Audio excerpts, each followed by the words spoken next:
Hello, you're tuned to Pregnancy, Birth and Beyond, contemporary conversations where stories, science, traditions and new ideas meet.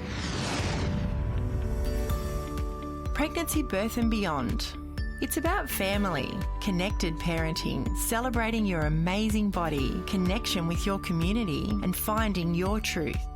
Our show is coming to you from the studios of Bay FM in Byron Bay and is broadcasting across Australia on the Community Radio Network and globally via our podcast at pbbmedia.org. This episode is sponsored by Mugu Skincare.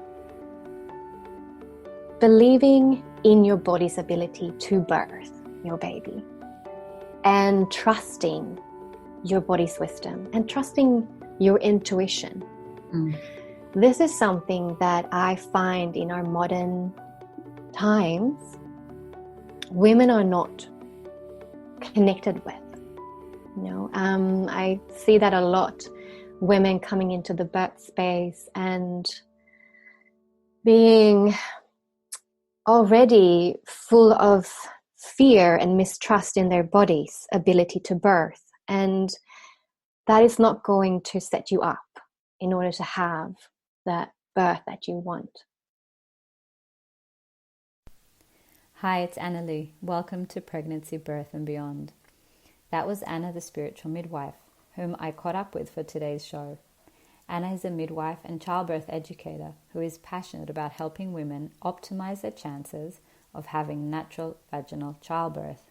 She runs online courses and in-person support groups and one-on-one sessions from the Northern Rivers of New South Wales and hosts the wonderful podcast, the Natural Birth Podcast, sharing empowering birth stories from women around the world.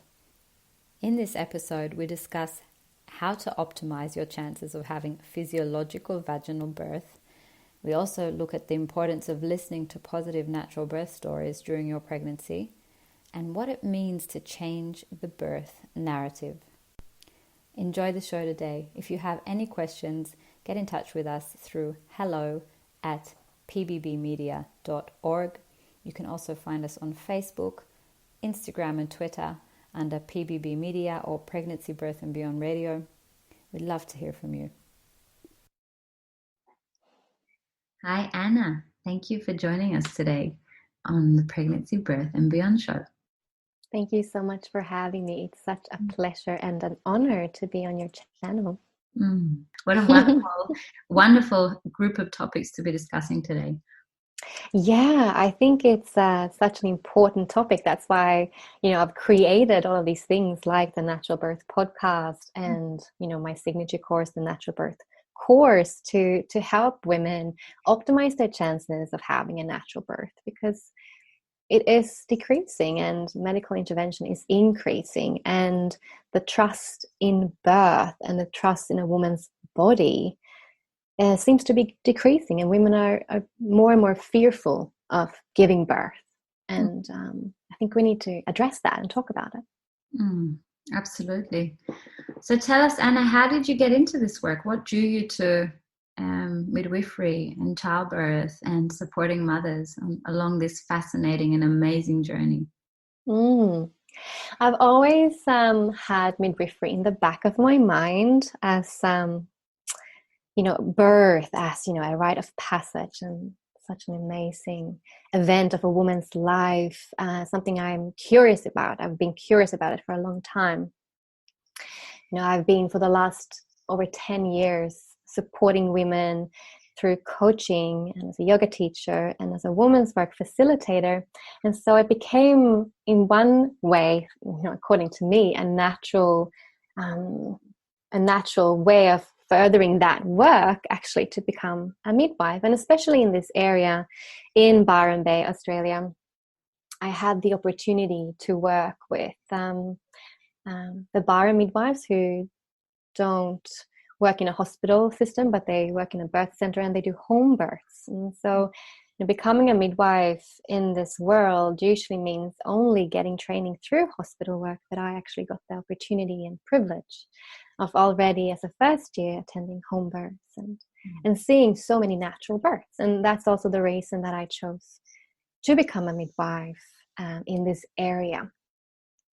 So I did feel, however, when I did step into the system and worked as a hospital midwife, that I didn't get the chance to bring all of me, all of my wisdom and all of that, the coaching knowledge that I have and the woman's wisdom that I have and also the yogic wisdom that I have into my work as a midwife. And, antenatally, we only really have about 15 minutes when we see a woman antenatally for her appointments. And most of that time, it's about her physical situation. We take the blood pressure, we may listen to the baby or feel the baby and talk about how she's feeling. And, it should obviously be holistic, and we're taught to be holistic as midwives, but the system doesn't really give us the opportunity all the time to do that.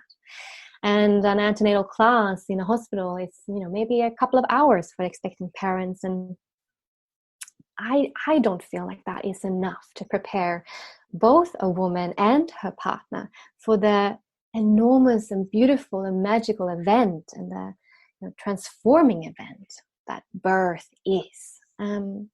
So I decided to start my own childbirth education courses, and also the Natural Birth podcast that came from that desire of just wanting to do more and bringing more of me and helping women not just get the minimum, but actually get a really fully holistic preparation spiritually, emotionally, mentally, and physically for giving birth, and for their partners to feel fully empowered as they go into labor and birth.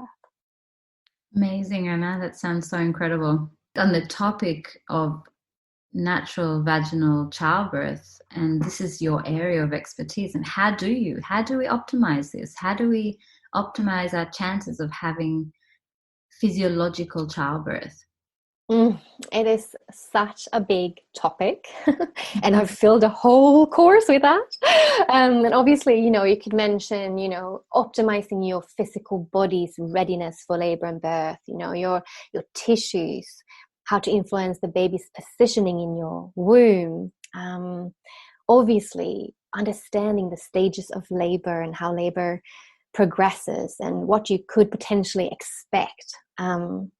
There's so many different things I could talk about, but I want to focus on something that is not talked about a lot when this is kind of brought up, which is believing in your body's ability to birth your baby and trusting your body's wisdom and trusting your intuition.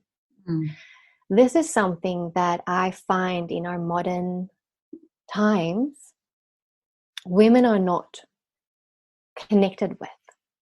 I see that a lot.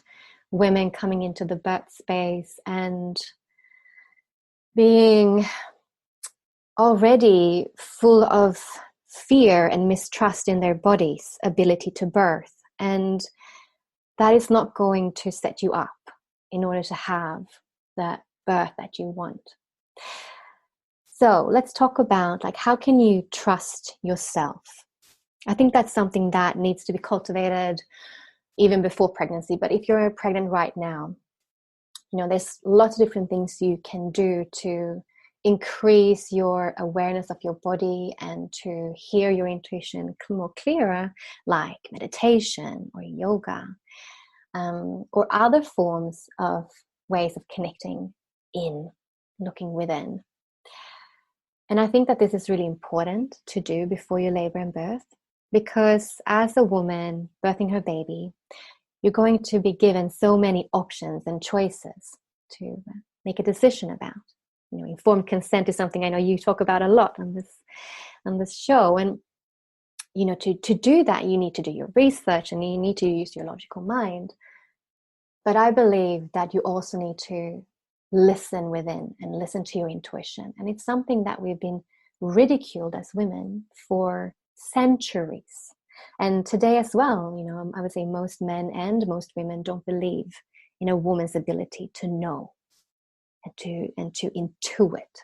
And we need to reclaim that as women, to be sovereign in our decision making. And so that it starts there, that's the foundation, to be able to have the desired birth you want, or at least have empowering birth experience, whatever that looks like, whether it's natural or not, it starts with building that relationship with yourself. You first, self-love first, honoring your body, listening to what your body needs, when your body needs to rest, or listening to that intuition saying, or gut feeling, if you want to call it that, saying, I don't feel safe here. I don't trust this person, or I'm getting guided to choose this care provider or birth in this space, or you know what I mean? Just these are really important questions and decisions you need to take during your pregnancy, and also then labor and birth. And then it comes to trusting your body's ability to birth. A lot of women, it's on the rise. Women are so afraid of giving birth today. There's a mistrust, not only in women, but in our whole society, in a woman's ability to birth. We've been indoctrinated since little girls to believe that birth is scary and traumatic. Your waters will break in the middle of the streets, Sex and the City style, and you'll be rushed to hospital and out comes the baby. Or there's an image of women always instantly going into labor, falling down on the ground, in agony, and getting, again, rushed off to hospital and, on her back in stirrups, screaming and being out of control and being saved by doctors. And there's a magical thing that happens when we watch videos or when we listen to stories. Other parts of our brains click on, and it's like we're in this dreamy state. And when we're in this dreamy state, we actually more so take in what we're watching or hearing into our subconscious mind. So throughout our lives as women and as men, as just people in this society, we've been fed this birth narrative that birth is traumatic and dramatic and scary and painful and out of control, and a woman needs to be saved from this. We've been fed that through media. So when we're in that dream-like state of mind, we've been fed that. It's gone into our subconscious. And even if so, we are consciously wanting to have a natural birth, and we're doing everything we can do for that, we might still be subconsciously going, I don't believe that. I don't believe that works, because I have not seen that. We haven't seen that. Most people, I know you're very fortunate to have seen natural birth, not just your own, but obviously seen others. Most women don't have that, opportunity. And so the only stories she's seen is those from Hollywood, or maybe from her friends. And unfortunately, most stories that we hear are the ones that are traumatic and dramatic, that just plays on that birth narrative. Because, and I've found this out through actually doing my podcast, women are so excited to be asked to share their natural and empowering birth story. They're like, oh my God, yes, I would love to share this. I never share my birth story because I feel bad, right? I feel bad, or I don't want to make somebody else feel bad. I don't want to tell my positive birth story. But what that means is that we just perpetuate this idea that birth will always be a medical event and woman can't birth her baby, at least not without absolute agony and trauma. And I'm not saying that doesn't happen, because it does. But the opposite also happens. And I believe to my core that if you want to optimize your chances of having a natural birth, you need to reprogram your subconscious mind. Not just your conscious mind, but your subconscious mind. And the best way of doing that is either watching positive birth videos. There's plenty out there on YouTube or other medias. Or listening like this in your ears, intimately hearing somebody tell you their natural birth story. And what I have taken it even further doing in the Natural Birth podcast is actually asking each woman to share what she believes, was the pearls of wisdom that made her be able to have this natural and empowering birth. So taking it even further for women to listen and get some advice and tips from each mama who've had these natural birth stories. But I believe this is a key thing. And this is why I started the podcast. And I really want to make that clear for your listeners too, that I don't believe that all natural births are empowering. and I don't believe that all empowering births are natural.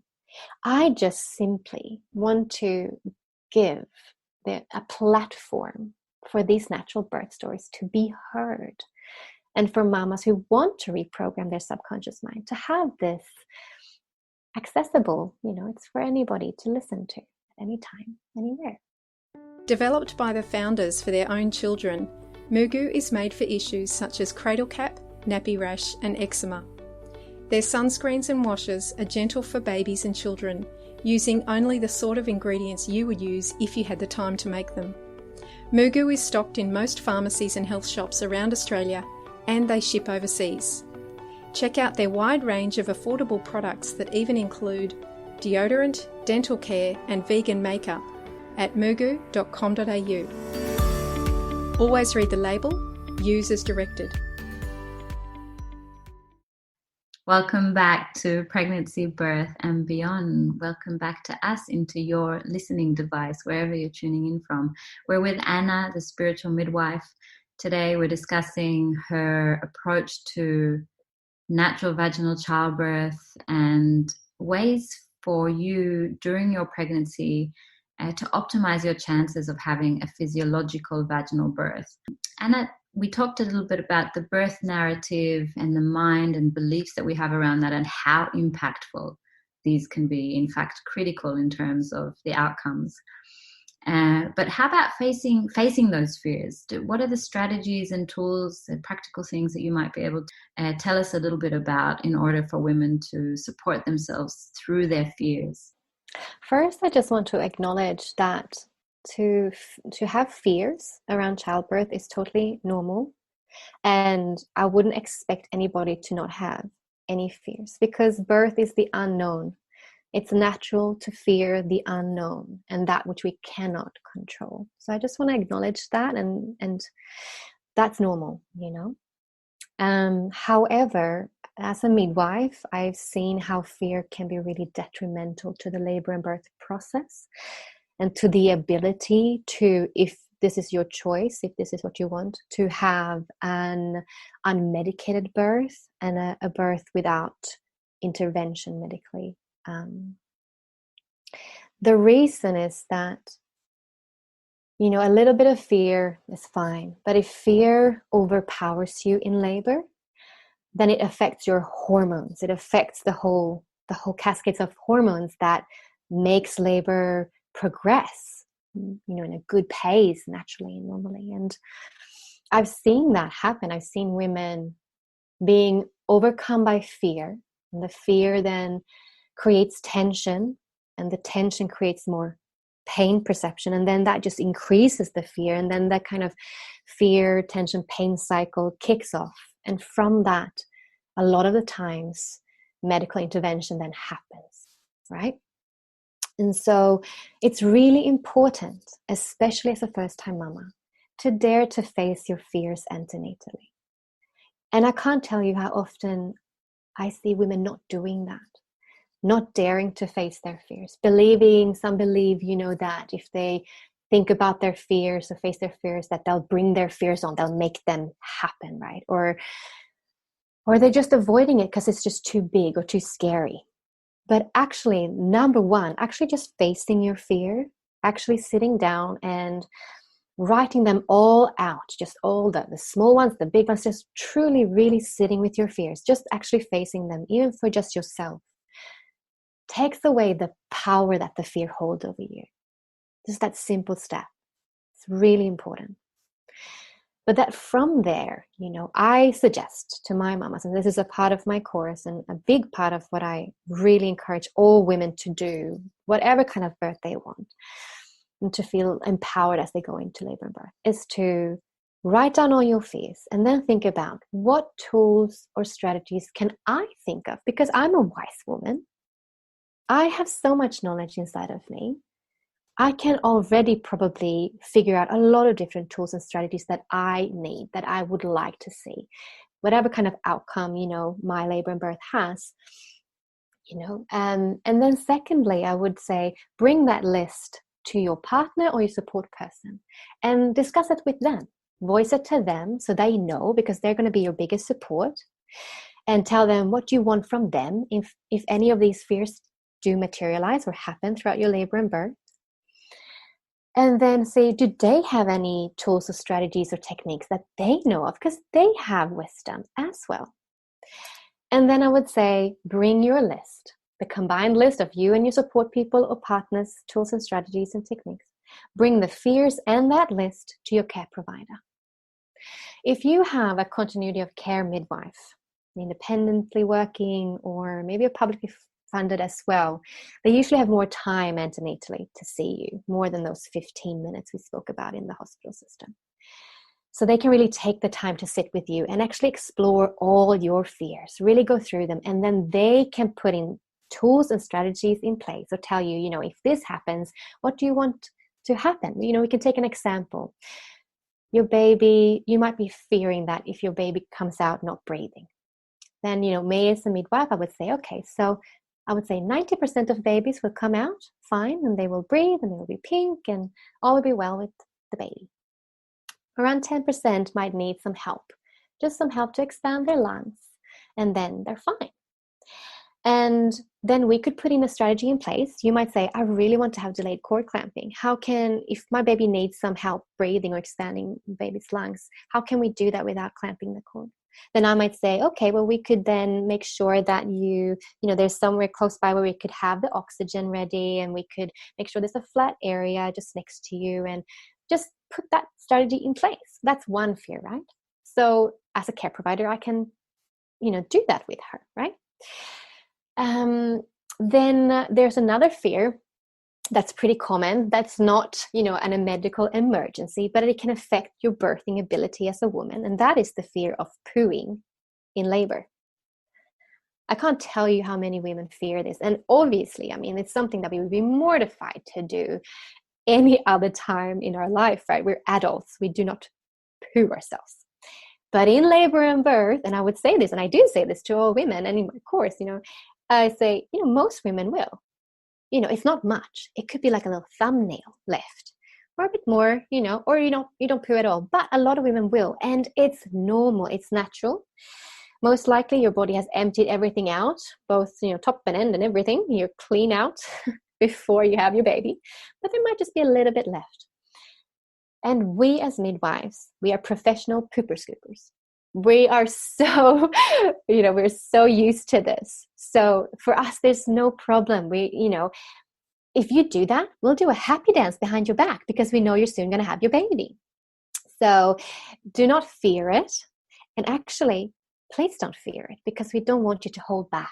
We want you to relax and allow that sensation. If it feels like you're going to do the biggest poo of your life, let it come. Most likely, it's just going to be very little, if even anything. We're used to it, and that is going to allow your baby to be born. So that's another fear, right? Just voicing that. It's a bit shameful, maybe. Some women go, maybe don't even voice that. But if you do, this is the answer. And so, as I said from the beginning, voicing your fears can take away the power they hold over you, especially talking with your care provider about them. They can either tell this, that most women will maybe poo in labor. We're all right with that. We're fine with that. We encourage that. We're actually going to do a happy dance behind your back. Or a more, fear that is really scary. Your baby's not breathing at birth. Well, this is the statistic, and this is what we do, and this is how we can support you. What do you need in that moment?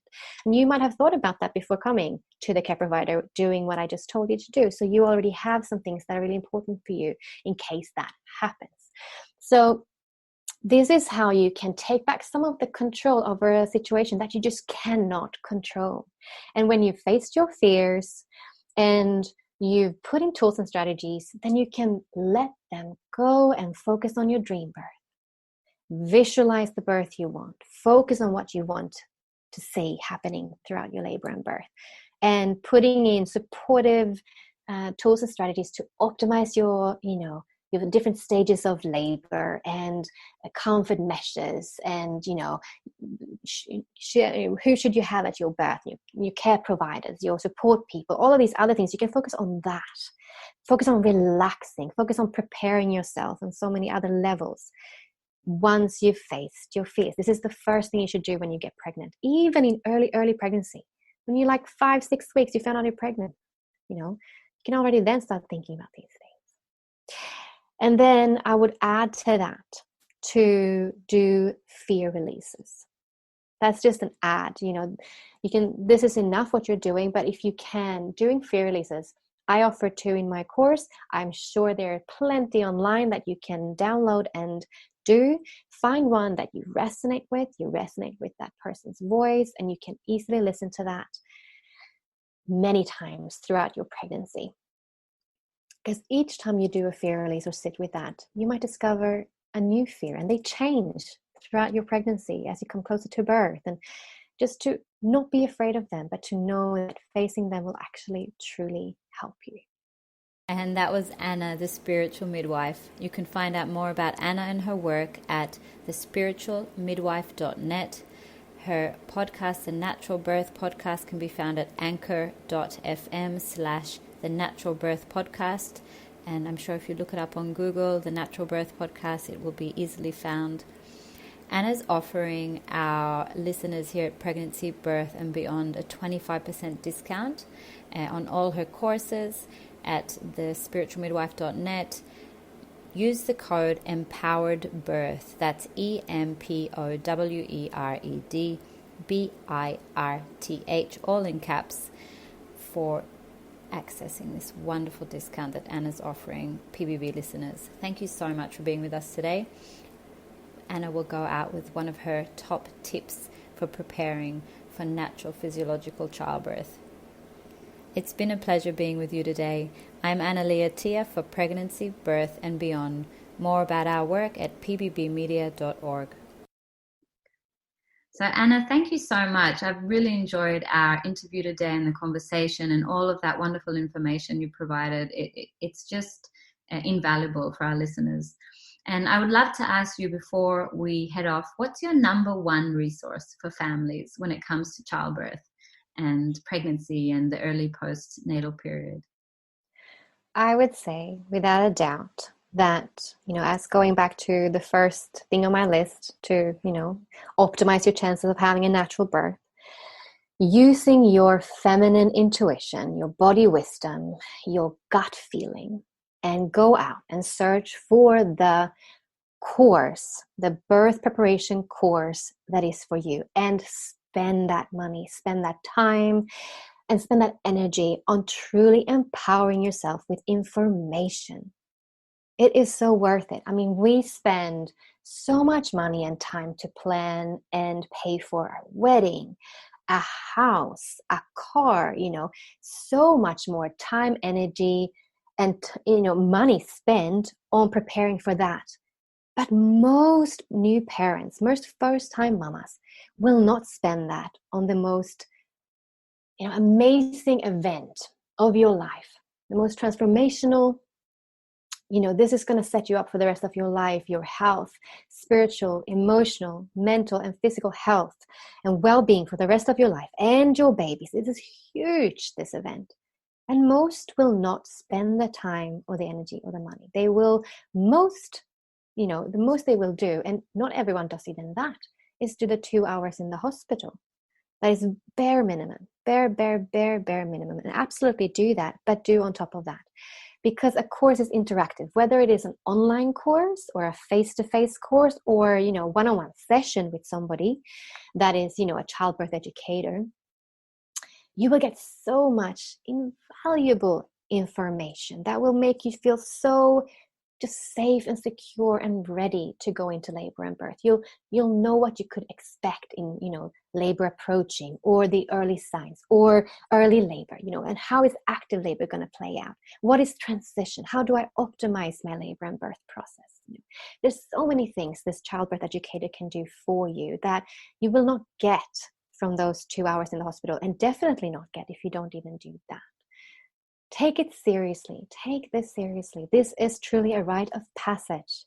You're becoming a mother. And even if you're you're having your second baby or even your fifth baby, there's going to be support in that for you as well. It's, you can never have enough knowledge. You can never do enough preparation, I believe. And just really gift yourself that. There are so many amazing options out there, and they're not that expensive. If you're living rurally, you have online courses. If you live in an area that, urban or something like that, you have so many different options today, with individuals like myself doing their own thing, or bigger things like calm birth or hypnobirthing or hypnobubs and all the things that they're called, or there's so many options out there. Here you need, again, like everything else in pregnancy, trust your intuition. With everything, I can't emphasize that. This is how you become a sovereign birthing woman. You trust yourself first. Take responsibility for your pregnancy and your birth. I love that. Anna, thank you so much. The information's invaluable, relevant, wonderful. And I'm so grateful that you've come on the show today to share that with us here. And there are awesome listeners all around the world, across Australia through the Community Radio Network, and locally in the Byron Shire, the beautiful Byron Bay and the Byron Shire in northern New South Wales, Australia, where we broadcast from Bay FM. We're so grateful, Anna, and looking forward to interviewing again one day down the track and to seeing you around town. Yes. Thank you so much. Thank you so much for having me. We hope you've enjoyed this episode of Pregnancy, Birth and Beyond. Tune in next week for more information and inspiration, bringing us full circle.